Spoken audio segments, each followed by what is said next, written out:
I was on the playground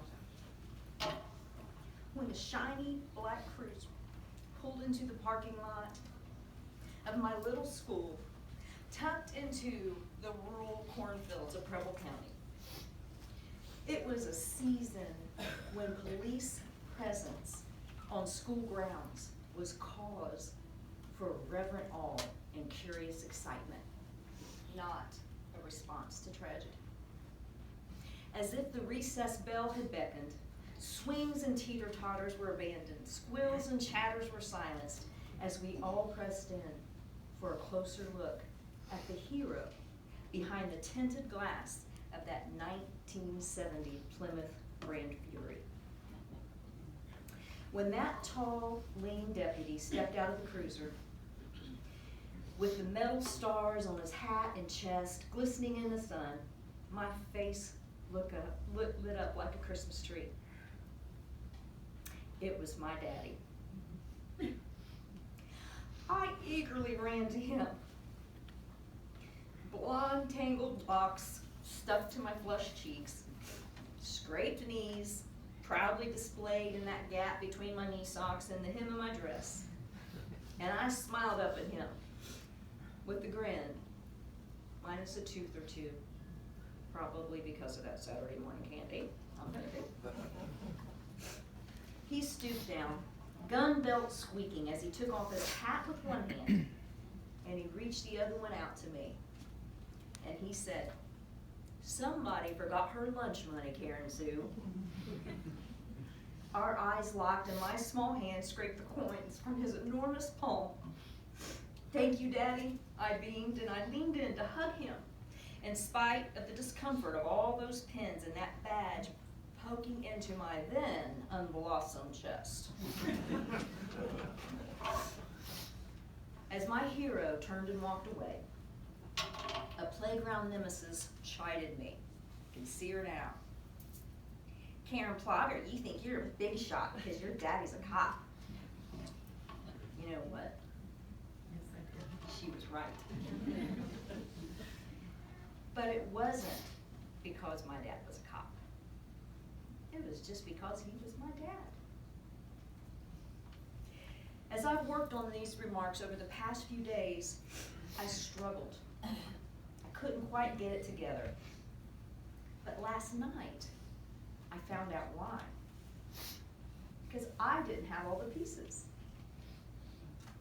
I didn't know the full impact of Paul Plaugher's life until I stood at his visitation and looked into tear-filled eyes of strong men. They spoke of him with high respect and regard. They said he was a good man. He was a good cop and investigator. There'll never be another one like him. He was a man's man. I wish there were more men's men these days. So do I. He was special. One person said when he would go to church, Dad would ask him if he'd been hugged today, and Dad would put his arms around him and hug him. He was a good friend who gave good advice. He was honest. Boy, that's true. We're in a time where people are getting their kids out of all kinds of issues and not letting them feel the impact of the consequences of their choices. But my dad, I'm telling you right now, he would have arrested his own kids had they broken the law. Oh, wait! He did, Brian, didn't he?